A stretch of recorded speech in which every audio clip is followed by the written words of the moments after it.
Hi, ഇപ്പോൾ എല്ലാവർക്കും നമസ്കാരം. ഇന്നത്തെ വീഡിയോയിലേക്ക് എല്ലാവർക്കും സ്വാഗതം. അപ്പോൾ നമ്മൾ വീഡിയോ ചെയ്തിട്ട് കുറച്ച് നാളായിട്ടുണ്ട്. അപ്പോൾ എല്ലായിടത്തും നല്ല മഴയാണെന്ന് തന്നെ പ്രതീക്ഷിക്കുന്നു. അതുകൊണ്ട് തന്നെയാണ് നമുക്ക് വീഡിയോ എടുക്കാനും കുറച്ച് ബുദ്ധിമുട്ടായിരുന്നു. അതുകൊണ്ടാണ് നമ്മൾ വീഡിയോ എടുക്കാൻ ഇത്തിരി ലേറ്റ് ആയത്. അപ്പോൾ ഇന്നത്തെ വീഡിയോ എന്ന് പറയുന്നത് നമ്മുടെ പർപ്പിൾ ബെറി ഡ്രാഗണിൻ്റെ ഒരു ബ്രീഡിംഗ് ടാങ്ക് സെറ്റാക്കുന്ന വീഡിയോ നമ്മളിന്ന് ചെയ്യാൻ പോകുന്നത്. അപ്പോൾ ഈ ഒരു ടാങ്കിനകത്ത് നമ്മൾ സെറ്റാക്കിയെന്ന് വെച്ചാൽ നമ്മൾ പർപ്പിൾ ബെറി ഡ്രാഗണിൻ്റെ തന്നെ മെയിൽസ് കിടക്കുന്ന ഒരു ടാങ്കാണിത്. അപ്പോൾ ഇതിനകത്ത് മെയിലും ഫീമെയിലും ഇട്ടിരുന്നു. അപ്പോൾ അത് നമ്മൾ ഇടയ്ക്കൊരു ഓഫർ വീഡിയോ ഇട്ടിട്ടുണ്ടായിരുന്നു പർപ്പിൾ ബെറി ഡ്രാഗണിൻ്റെ തന്നെ. അത് നമ്മുടെ സബ്സ്ക്രൈബേഴ്സിനെല്ലാം കൊടുത്ത് ഏകദേശം തീർന്നു. ഇനിയിപ്പോൾ ഇതിനകത്ത് കുറച്ച് മെയിൽസ് മാത്രമേ ഉള്ളൂ. അപ്പോൾ കിട്ടിയിട്ടുള്ള എല്ലാവർക്കും നല്ല ക്വാളിറ്റി ആയിട്ടുള്ള ഗപ്പീസാണ് കിട്ടിയിട്ടുള്ളതെന്ന് നമ്മൾ വിശ്വസിക്കുന്നു. അപ്പോൾ അങ്ങനെയാണെങ്കിൽ അവർ കമൻറ്റ് ചെയ്യുക കേട്ടോ. അപ്പോൾ ഇതിനകത്ത് കണ്ടില്ലേ, അത്യാവശ്യം നല്ല ക്വാളിറ്റി ആയിട്ടുള്ള മെയിൽസാണ് കിടക്കുന്നത്. അപ്പോൾ ഇതിനകത്ത് നിന്ന് ആവശ്യക്കാരുണ്ടെങ്കിൽ നമുക്ക് ഇവിടെ ഫാമിൽ വരുന്നവർക്ക് നമ്മൾ കൊടുക്കാറുണ്ട്. അപ്പോൾ ഇതിനകത്ത് ഇപ്പോൾ കിടക്കുന്ന എല്ലാ മെയിൽസും അത്യാവശ്യം നല്ല ക്വാളിറ്റി ആയിട്ടുള്ള ഹെൽത്തി ആയിട്ടുള്ള ഗപ്പീസാണ്. അതുപോലെ തന്നെ ഈ ഒരു ടാങ്ക് ഞാൻ സെറ്റാക്കിയിരിക്കുന്നത് ഔട്ട്ഡോറാണ്. അത്യാവശ്യം വെയിലും മഴയും കൊള്ളുന്ന രീതിയിലാണ് ഞാനിപ്പോൾ ഈ ഒരു ടാങ്ക് സെറ്റാക്കുന്നത്. ഇതിൻ്റെ മുകളിൽ ഒരു ഗ്രീൻ നെറ്റ് മാത്രമേ ഉള്ളൂ. അപ്പോൾ ഇങ്ങനെ വളർത്തിയെടുക്കുന്ന ഗപ്പികൾക്ക് പൊതുവേ ഇമ്മ്യൂണിറ്റി പവറും ഉണ്ടായിരിക്കും. അപ്പോൾ ഇത് ഞാനൊരു ഗപ്പിയെ കയ്യിലെടുത്ത് കാണിച്ചു തരാം. കണ്ടോ, നല്ല ഇയർ ക്വാളിറ്റി ആയിട്ടുള്ള ഗപ്പിയാണ്. നല്ല ഡാർക്ക് ബ്ലൂ ആയിട്ടുള്ള ഇയറാണ് ഇതിന് വരുന്നത്. അപ്പോൾ ഇവർക്ക് ഞാൻ കൊടുക്കുന്ന ഫുഡുകളെ പറ്റിയൊക്കെ ഞാൻ ഇതിന് മുമ്പ് വീഡിയോയിൽ പറഞ്ഞിട്ടുണ്ടായിരുന്നു. അതുപോലെ തന്നെ ഇപ്പോൾ ലൈഫ് ഫീഡായിട്ട് നമ്മൾ മൊയിനെ കൊടുക്കാറുണ്ട്. ഇടയ്ക്ക് ചില സമയങ്ങളിൽ കൂത്താടിയെ കൊടുക്കാറുണ്ട്. അല്ലേ, അത്യാവശ്യം നല്ല ഇയർ ക്വാളിറ്റി ആയിട്ടുള്ള ഗപ്പിയാണിത്. അപ്പോൾ നമുക്കിനി നമ്മുടെ ബ്രീഡിംഗ് ടാങ്ക് സെറ്റാക്കുന്ന വീഡിയോയിലേക്ക് പോകാം. അപ്പോൾ അതിനായിട്ട് ഞാനിവിടെ ഒരു ഫ്രിഡ്ജ് ബോക്സൊക്കെ റെഡിയാക്കി കഴുകി വൃത്തിയാക്കി വെച്ചിട്ടുണ്ട്. അപ്പോൾ ഇതിലേക്ക് നമുക്ക് ആവശ്യമായിട്ടുള്ള വെള്ളം നമുക്ക് ഇതിനകത്തോണ്ട് ആഡ് ചെയ്ത് കൊടുക്കാം. അപ്പോൾ ഇത് ഡബിൾ ബോക്സിൻ്റെ ഒരു സൈഡാണിത്. അപ്പോൾ ഇതിനകത്തോടെ ഞാൻ വെള്ളമൊക്കെ റെഡിയാക്കി സെറ്റാക്കി വെച്ചിട്ടുണ്ട്. അപ്പോൾ വെള്ളം പിടിച്ച് വെച്ചിട്ട് ഇപ്പോൾ ഏകദേശം ഒരു 2-3 ദിവസമായിട്ടുണ്ട്. അപ്പോൾ വെള്ളം കണ്ടീഷൻ ചെയ്യാൻ വേണ്ടി മാത്രം ആയിട്ട് അങ്ങനെ പിടിച്ച് വെച്ചതല്ല. വെള്ളം പിടിച്ച് വെച്ചതിന് ശേഷം ഇപ്പോഴാണ് അടുത്ത് വീഡിയോ എടുക്കേണ്ട ഒരു സമയം കിട്ടിയിട്ടുള്ളത്. ഞാനിപ്പോൾ ഇവിടെ എല്ലാ ടാങ്കുകളിലും ഉപയോഗിക്കുന്നത് നമ്മുടെ കിണറ്റിലെ വെള്ളം തന്നെയാണ്.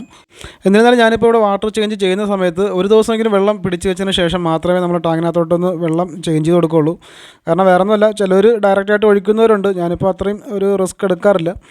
അപ്പോൾ ഈ ഒരു ടാങ്കിനകത്തോട്ട് നമുക്കിനി കുറച്ച് പ്ലാന്റ്സുകളൊക്കെ ഒന്ന് ആഡ് ചെയ്ത് കൊടുക്കണം.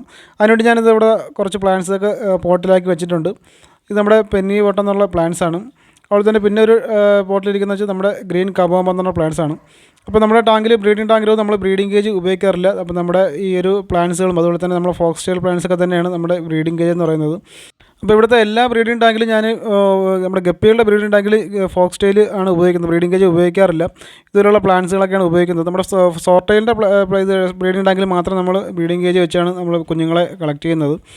അപ്പോൾ ഈ ഒരു ടാങ്കിനകത്ത് നമ്മൾ അത്യാവശ്യം എല്ലാ ടാങ്കിലും ഇതുപോലെ പ്ലാന്റ്സുകളൊക്കെ ആഡ് ചെയ്യുകയാണെങ്കിൽ അവർക്ക് നാച്ചുറലായിട്ടുള്ളൊരു ഫീൽ കിട്ടാൻ വേണ്ടിയിട്ടാണ് ഞാനിപ്പോൾ എല്ലാ ടാങ്കുകളിലും ഇതുപോലെ പ്ലാന്റ്സുകളൊക്കെ ഒന്ന് ആഡ് ചെയ്യുന്നത്. അപ്പോൾ അത്യാവശ്യം നല്ല പ്ലാന്റഡ് ആയിട്ടുള്ള ഒരു ടാങ്കുകളിൽ കിടക്കുന്ന മീനുകൾക്ക്, അത് ഗപ്പി ആയിരുന്നാലും ഏത് മീനുകളായിരുന്നാലും പ്ലാന്റഡ് ആയിട്ടുള്ള ഒരു ടാങ്കിൽ കിടക്കുന്ന ഒരു മീനുകൾക്ക് സ്ട്രെസ് ഉണ്ടാകുന്നത് വളരെ കുറവായിരിക്കും. അതുപോലെ തന്നെ അവർക്ക് ഹൈഡിങ് പ്ലേസുകളൊക്കെ അവർക്ക് അത്യാവശ്യം നല്ല ഹൈഡിങ് പ്ലേസ് ഉണ്ടാവും. അപ്പോൾ അവർക്ക് ബ്രീഡിംഗ് സമയത്തും അവർക്ക് പ്രത്യേകിച്ച് ബുദ്ധിമുട്ടുകളൊന്നും ഉണ്ടാകത്തില്ല. അവർ നാച്ചുറലായിട്ട് തന്നെ ഒരു ബ്രീഡിംഗ് ആവും. അതുപോലെ തന്നെ കുഞ്ഞുങ്ങൾക്ക് ഹൈഡായി നിൽക്കാനൊക്കെ ഒരു സ്പേസ് ഉണ്ടാവും. അപ്പോൾ ഇതിനകത്തോട്ടടുത്ത് നമ്മൾ ഇറക്കി വയ്ക്കുന്നത് നമ്മുടെ പെന്നി വട്ടം എന്നുള്ള പ്ലാന്റ്സ് ആണ്. അപ്പോൾ ഈ പ്ലാന്റ്സ് ഈ പോട്ടിങ്ങനെ ഇറക്കി വയ്ക്കുമ്പോഴത്തേക്ക് ശ്രദ്ധിക്കണം. അപ്പോൾ ഞാനിപ്പോൾ ഇതിനകത്ത് വെള്ളം ഓവർഫ്ലോ ചെയ്ത് കളഞ്ഞ് അത്യാവശ്യം പൊടിയും മണ്ണൊക്കെ കളഞ്ഞതിന് ശേഷമാണ് ഇതിനകത്തോട്ട് ഇറക്കി വയ്ക്കുന്നത്. എന്നിരുന്നാലും അത്യാവശ്യം പൊടികളൊക്കെ ഇതിനകത്തുണ്ട്, അതൊന്ന് കളക്ട് ചെയ്ത് മാറ്റണം. അല്ലാതെ നമ്മൾ ഡയറക്റ്റ് ഇട്ട് ഇറക്കി വയ്ക്കുകയാണെങ്കിൽ വെള്ളം കലങ്ങി ഒരുപാട് ചെളിയും മണ്ണൊക്കെ നമ്മളെ ടാങ്ങിനകത്തോട്ടാവും. അപ്പോൾ അത് ഒഴിവാക്കാൻ വേണ്ടിയിട്ടാണ് നമ്മൾ പോട്ടിൽ നേരത്തെ തന്നെ ഓവർഫ്ലോ ചെയ്ത് വെള്ളമൊക്കെ കളഞ്ഞ് ക്ലീനാക്കി ഇതിനകത്തോട്ട് ഇറക്കി വയ്ക്കുന്നത്. അപ്പോൾ നമ്മൾ എടുത്ത് വെച്ചിട്ടുള്ള 2 പോട്ട് നമ്മുടെ ടാങ്കിൽ 2 സൈഡിലായിട്ട് വെച്ചിട്ടുണ്ട്. അപ്പോൾ ഈ ഒരു ടാങ്കിന് ഇരിക്കുന്ന സ്ഥലത്ത് തന്നെ അത്യാവശ്യം നല്ല വെയിലടിക്കുന്ന ഒരു സൈഡാണ്. ഇനി നമുക്ക് നമ്മുടെ ഗപ്പികളെ കളക്ട് ചെയ്യാൻ പോകാം. കണ്ടില്ലേ, ഇതാണ് നമ്മുടെ നേരത്തെ വാങ്ങിയ മലപ്പുറത്ത് നിന്ന് വാങ്ങിയിട്ടുള്ള ഗപ്പികളെന്ന് പറയുന്നത്. അപ്പോൾ ഇതിനകത്ത് 5 മെയിലും 5 ഫീമെയിലാണ് ഉള്ളത്.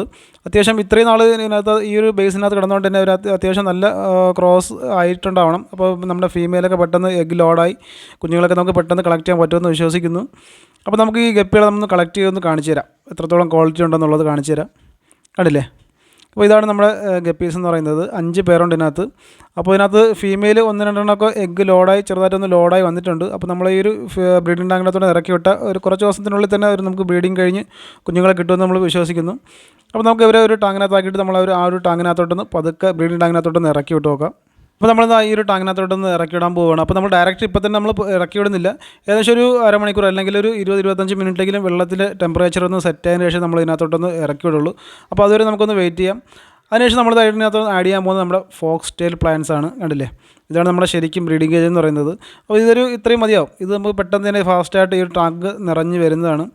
അപ്പോൾ നമ്മുടെ ബ്രീഡിങ് കഴിഞ്ഞ് കിട്ടുന്ന കുഞ്ഞുങ്ങൾക്കൊക്കെ സേഫായിട്ട് ഹൈഡായിരിക്കാൻ പറ്റുന്ന ഒരു പ്ലാന്റ്സ് തന്നെയാണ് ഈ ഫോക്സ് ടെയിൽ പ്ലാന്റ്സ് എന്ന് പറയുന്നത്.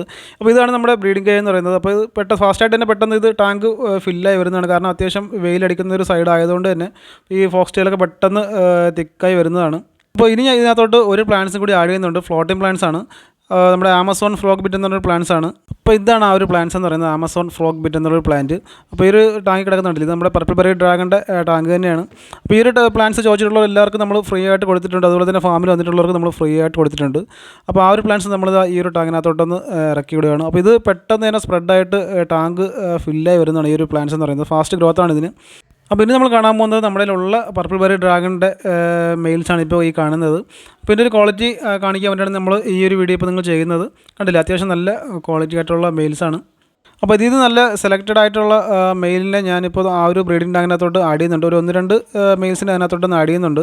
അപ്പോൾ ഞാനിവിടെ ബൾക്കായിട്ടുള്ള ബ്രീഡിംഗ് ഒന്നുമില്ല, വളരെ മാക്സിമം ഒരു 5 പേർ വെച്ചിട്ടുള്ള ഒരു ബ്രീഡിംഗ് ആണ്. അപ്പോൾ വളരെ കുറച്ച് കുഞ്ഞുങ്ങൾ നമുക്ക് കിട്ടുന്നുണ്ട്. അതുപോലെ തന്നെ ആ കുഞ്ഞുങ്ങളെ നമുക്ക് നല്ല ക്വാളിറ്റി ആയിട്ട് വളർത്തിയെടുക്കാനും പറ്റും. ഇപ്പോൾ ഇടയ്ക്ക് ഞാൻ വാങ്ങിയിട്ടുള്ള പ്ലാറ്റിനം റെഡ് ബിഗ് ഗിയർ ഇവിടെ ഇപ്പോൾ ഏകദേശം 1 മാസം പ്രായമായി കുഞ്ഞുങ്ങളിപ്പോൾ നമ്മുടെ ഫാമിൽ കിടപ്പുണ്ട്. അതിൻ്റെ ഒരു വീഡിയോ ഞാൻ അടുത്ത് ചെയ്യുന്നുണ്ട് കേട്ടോ. അതിപ്പോൾ നല്ല ക്വാളിറ്റി ആയിട്ട് വരുന്നുണ്ട്. അപ്പോൾ അതിൻ്റെ ക്വാളിറ്റി ആക്കി കൊണ്ടുവരുന്നതിൻ്റെ വീഡിയോ ഞാൻ അടുത്തൊരു വീഡിയോ ആയിട്ട് ഞാൻ ചെയ്യുന്നതാണ്. അപ്പോൾ നമ്മുടെ ഈ ഗപ്പികളൊക്കെ ഇറക്കിയിട്ട് ഏകദേശം ഒരു അരമണിക്കൂറായിട്ടുണ്ട്. അപ്പോൾ ഇവരെ നമുക്ക് പതുക്കെ ഈ ഒരു ടാങ്കിനകത്തോട്ടൊന്ന് ഇറക്കി വിടാം. അപ്പോൾ ഇവരിനിപ്പോൾ ഈ ഒരു ടാങ്ക് പറ്റൊക്കെ ഒന്ന് സെറ്റായിട്ട് വരാനായിട്ട് ഒരു 1-2 ദിവസം, മാക്സിമം ഒരു 1-2 ദിവസമൊക്കെ എടുക്കും അതൊന്ന് ആക്റ്റീവായിട്ട് വരാനായിട്ട്. അപ്പോൾ നമ്മുടെ ഈ ഒരു ബ്രീഡിംഗ് ടാങ്ക് സെറ്റാക്കുന്ന വീഡിയോ ഇവിടെ അവസാനിക്കുകയാണ്. അപ്പോൾ വീഡിയോ ഇഷ്ടപ്പെട്ടാൽ തീർച്ചയായും എല്ലാവരും ഒന്ന് ലൈക്ക് ചെയ്യണം കേട്ടോ. അതുപോലെ തന്നെ വീഡിയോ കാണുന്നവരാരെങ്കിലും നമ്മുടെ ചാനൽ സബ്സ്ക്രൈബ് ചെയ്തിട്ടില്ലെങ്കിൽ അവരോടൊന്ന് സബ്സ്ക്രൈബ് ചെയ്തേക്കുക. അപ്പോൾ നമ്മൾ വീണ്ടും പുതിയ പുതിയ വിശേഷങ്ങളായിട്ട് നിങ്ങളുടെ മുമ്പിൽ വീണ്ടും വരുന്നതായിരിക്കും. അപ്പോൾ അതുവരെ എല്ലാവർക്കും ബൈ ബൈ.